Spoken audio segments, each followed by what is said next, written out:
Hello mommies and daddies, welcome back to my channel Happy Kid Around. मेरा नाम है अभिलाषा और आज हम बात करने वाले हैं कोरोना की थर्ड वेव के बारे में। हम सब लोग परेशान हैं। जो फर्स्ट वेव थी जिसमें हमने सिम्टम्स देखने को मिले कोरोना के और कुछ चीज़ें जानने को मिली, सेकेंड वेव में उससे बिल्कुल अपोजिट हुआ। जैसे फर्स्ट वेव में ये कहा गया था कि वो अभी केवल ओल्ड पीपल पे ज़्यादा अटैक कर रहा है या फिर जो यंग पीपल्स हैं उनमें जिनको कोई कोमोर्बिडिटी प्रॉब्लम्स हैं, कोई और डिसीज़ है तो उन पर ज़्यादा अफेक्ट कर रहा है, यंग पीपल से ज़्यादा अफेक्ट नहीं करता है। एंड सेकेंड वेव में इसका अपोजिट हुआ। सेकेंड वेव में इसने यंग पीपल पे ज़्यादा अफेक्ट किया। तो यही सुनने में आया कि जैसे जैसे दिन बीतते जाएंगे कोरोना खुद को बचाने के लिए, खुद को और ज़्यादा स्ट्रॉन्ग करने के लिए खुद को भी म्यूटेट करता जाएगा और वो खुद से कमज़ोर लोगों को ढूंढता जाएगा। Old people and young people की वैक्सीनेशन आ गई है तो वो लोग तो सिक्योर हो जाएंगे, बट आगे जाके भी खतरा हमारे बच्चों पे आ जाएगा। तो थर्ड वेव में इसलिए कहा जाता है कि ये खतरा बच्चों में ज़्यादा देखने को मिल सकता है। इसलिए अभी तक जो डेटा सामने आए हैं, सेकेंड वेव में जितने भी डेटा सामने आए हैं उसके अकॉर्डिंग जो डॉक्टर्स रिसर्च करी है, यूके के डॉक्टर्स ने एंड यूरोपियन यूनियन के डॉक्टर्स ने, एनएचएस के डॉक्टर्स ने, तो उसके अकॉर्डिंग उन्होंने कुछ रिसर्च तैयार की है जिसके अनुसार इन जो मैं आपको आज बताने वाली हूँ उन बच्चों में कोरोना का खतरा ज़्यादा है। अगर आपका बच्चा इस चीज़ में आता है तो प्लीज़ आपको थोड़ा ध्यान देने की ज़रूरत है। तो वो कौन से बच्चे हैं जिनमें खतरा ज़्यादा है उसके बारे में आपको बताऊंगी। तो अगर आपने मेरे चैनल को सब्सक्राइब नहीं किया है तो प्लीज़ कर दीजिए ताकि आप और भी ज़्यादा इन्फॉर्मेटिव वीडियोस देख पाएँ। तो चलिए स्टार्ट करते हैं इस वीडियो को। तो जो फर्स्ट वेव थी उसमें बच्चे बहुत ही कम लेवल पे इन्फेक्ट हुए थे। ज़्यादा उनको सिम्टम्स भी नहीं आए थे कई बच्चों में एंड बहुत ही कम बच्चे इन्फेक्टेड थे कोरोना से। फर्स्ट वेव में ये केवल 10% थे एंड सेकेंड वेव में देखा गया कि बच्चों की केसेस 30% हो गए हैं।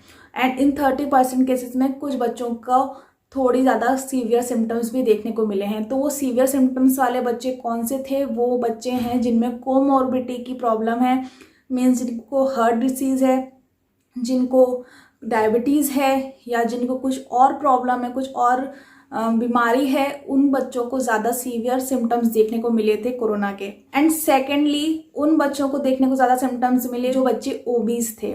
जिन बच्चों में मोटापा था उन बच्चों को भी ये देखने को मिला है कोरोना के सिम्टम्स ज़्यादा। एंड ये कहा जाता है कि थर्ड वेव में ज़्यादा सीवियर होगा तो ये बच्चे सबसे ज़्यादा इफेक्ट होंगे। इसलिए अगर आपका बच्चा इन कैटेगरी में आता है तो आपको ध्यान देने की ज़रूरत है। ओबीज की नई गाइडलाइन जारी की है यूरोपियन यूनियन ने। उन्होंने एक चार्ट बनाया है जो मैं आपको अभी डिस्प्ले में दिखाऊंगी।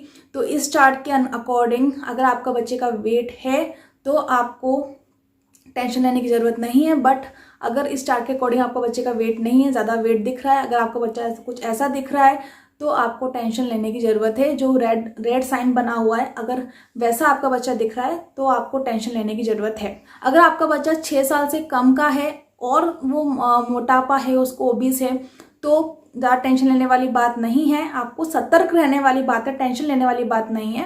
चार्ट में दिखाया गया है अगर आपके बच्चा का एज 4 साल भी है और उसका वेट 20 to 22 किलो है तो भी येलो साइन है उसके ऊपर, आपको थोड़ा बहुत सतर्क रहने की ज़रूरत है। बट अगर आपका बच्चा 6 साल का हो गया है, क्योंकि ज़्यादातर अफेक्ट कोरोना 6 साल से ज़्यादा उम्र के बच्चे को कर रहा है, तो अगर आपका बच्चे का एज 6 साल हो चुका है और उसका वेट 26 से 28 केजीज है तो आपको डेफिनेटली टेंशन लेने की ज़रूरत है। तो ये चार्ट का आप स्क्रीनशॉट ले सकते हैं, नहीं तो गूगल पे काफ़ी सारे ऐप्स मौजूद हैं जिसमें आप बच्चों का बीएमआई निकाल सकते हैं। बीएमआई होता है बॉडी मास इंडेक्स, मतलब हाइट के अकॉर्डिंग आपके बच्चे का वेट कितना होना चाहिए। तो अगर आप वहाँ पे चार्ट में अपने बच्चे की हाइट एंड वेट डालेंगे तो आपको मालूम पड़ेगा कि आपका बच्चा अंडर वेट है, ओवर वेट है या फिर नॉर्मल है।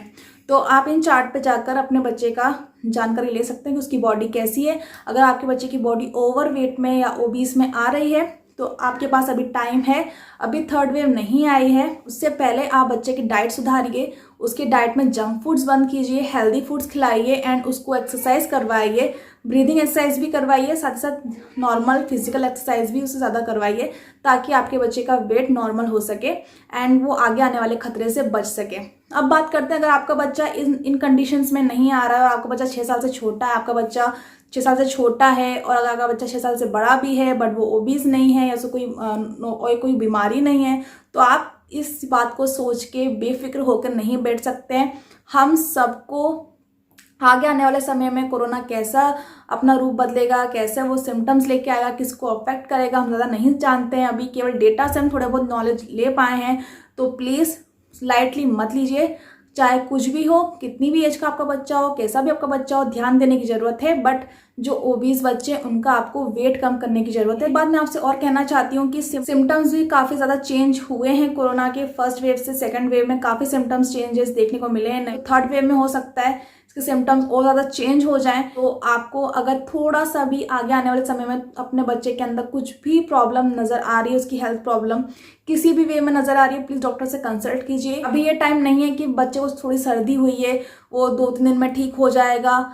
अभी ऐसा टाइम बिल्कुल नहीं चल रहा कि आप कोई भी बीमारी को लाइटली लें। नॉर्मल सर्दी जुकाम को भी लाइटली लें। अगर आप बच्चे को नॉर्मल सर्दी जुकाम भी हो रहा है देन ऑल्सो डॉक्टर को कंसल्ट कीजिए कि क्या ये नॉर्मल फ्लू है या फिर कुछ और प्रॉब्लम है। अगर वो कह रहे हैं कि नहीं ये कोरोना के सिम्टम्स भी हो सकते हैं तो प्लीज़ जाके टेस्ट करवाइए। टेस्ट करवाने से बिल्कुल मत घबराइए। जितनी जल्दी आप टेस्ट करवाएंगे उतनी जल्दी उसका ट्रीटमेंट होगा और उतनी जल्दी आपका बच्चा ठीक हो सकेगा। कई जगह सीरियस प्रॉब्लम इसलिए भी आ जाती है कि हम ट्रीटमेंट में डिले कर देते हैं, तो उन बच्चों को भी ज़्यादा खतरा है जिनका ट्रीटमेंट डिले हो जाता है। इसलिए उनका ट्रीटमेंट में बिल्कुल भी डिले मत कीजिए। जरा सा भी आपको कुछ लग रहा है, कुछ भी ऊपर नीचे जरा सा भी, तो डॉक्टर से कंसल्ट कीजिए, टेस्ट करवाइए एंड ट्रीटमेंट शुरू कर दीजिए। अगर ट्रीटमेंट की बात आई है तो मैं आपसे एक बात और कहना चाहूँगी कि हम लोग घर बैठे बहुत डॉक्टर बन जाते हैं। कोई भी सुना कहीं से रेमडेसिविर फ़ायदा करती है, ये दवाई फ़ायदा करती है, वो दवाई फ़ायदा करती है, आंख बंद करके हम तुरंत यूज़ करना शुरू कर देते हैं। ये बहुत ही ज़्यादा गलत है।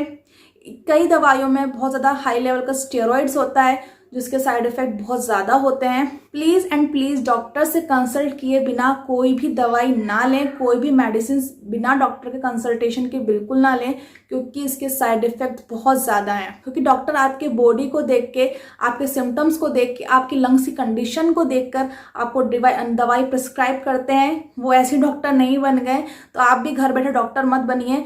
आप हाँ घरेलू नुस्खे जो करना है वो कर सकते हैं। काढ़ा वाड़ा जो भी है, हल्दी का दूध, इम्यूनिटी बढ़ाने के लिए जो भी आपको घरेलू उपाय दिख रहे हैं वो आप कर सकते हैं। बट मेडिसिन के बात पर खुद को डॉक्टर मत समझिए। डॉक्टर से कंसल्ट करके ही कोई भी दवाई लीजिए। एक रिसर्च में और ये बात सामने आई है कि जब बॉडी में कोरोना वायरस का अटैक होता है तो हमारी एंटीबॉडीज उससे लड़ती है एंड ये एंटीबॉडीज 5 डेज तक लड़ती है एंड 5 डेज के बाद हमें मालूम पड़ता है कि हमारी बॉडी उससे फाइट जीत पाए या उससे फाइट हार पाए। 6 डे में अगर आपकी बॉडी ने रिकवर करना शुरू कर दिया, आपको सिम्टम्स कम दिखने लग गए, आपको फीवर कम होने लगा, तो आप समझ जाइए कि आपकी एंटीबॉडीज जीत गई हैं। अगर 6th डे से आपकी कंडीशन और ज़्यादा खराब होती जा रही है, बिल्कुल भी इम्प्रूवमेंट नहीं दिख रहा है, तो समझ जाइए कि अब आपको एक्स्ट्रा मेडिसिन की और हॉस्पिटल में एडमिट होने की ज़रूरत है। सेम केसेस बच्चों के साथ भी है, बट बच्चों में जो एडल्ट्स में 5 डेज है, बच्चों में वो घटकर 3 डेज है।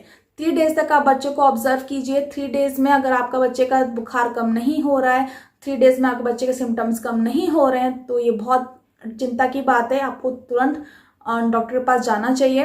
बट 3 डेज के बाद अगर आपको दिख रहा है कि हाँ इसके सिम्टम्स कम होते जा रहे हैं, हाँ वो रिकवर करता जा रहा है, देन आप समझ जाइए कि आपका बच्चा जल्दी ठीक हो जाएगा। तो क्लोजली मॉनिटर कीजिए डे बाय डे बच्चे के सिम्टम्स को एंड उसके फीवर को। अगर ऐसा कुछ हो जाता, भगवान ना करे आपके बच्चे को कोई बीमारी हो, बट अगर हो जाती है रेगुलरली टेम्परेचर चेक कीजिए उसका एंड सिम्टम्स को क्लोजली मॉनिटर कीजिए।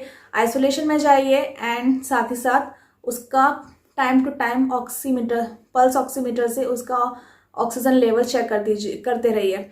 बच्चों के लिए ऑक्सीमीटर आपको कैसे यूज़ करना है उसका मैं वीडियो लेकर आने वाली हूँ कि प्रॉपर वे क्या है ऑक्सीमीटर यूज़ करने का। सो इन्हीं चीज़ों का आपको ध्यान रखना है। भगवान ना करे थर्ड वेव आए, हो सकता है थर्ड वेव ना भी आए। अगर हम अच्छे से प्रिकॉशन लेंगे, सब लोग वैक्सीनेशन लगवा लेंगे, तो हो सकता है थर्ड वेव ना भी आए। इसलिए अब जिम्मेदारी आपकी है, आपको बहुत ज़्यादा रिस्पॉन्सिबल बिहेव करना है, कोविड के सारे प्रोटोकॉल्स फॉलो करने हैं एंड या आपको अपने बच्चे का भी ध्यान रखना है। बाहर से जब भी आप घर पे आएँ तो प्लीज़ सैनिटाइज अपने आप को सैनिटाइज कीजिए, तभी बच्चे के पास आइए। तो गाइस यही था मेरा आज का वीडियो एंड आगे इससे रिलेटेड 2 वीडियोस आने वाले हैं। पहला वीडियो कि आप बच्चों को कैसे बचा सकते हैं कोरोना से एंड सेकंड वीडियो ऑक्सीमीटर कैसे यूज करते हैं। तो अगर आपने मेरे चैनल को सब्सक्राइब नहीं किया तो अगेन मैं आपसे कह रही हूँ सब्सक्राइब कर दीजिए एंड अब मैं आपसे मिलूंगी नए वीडियो में। Till then bye.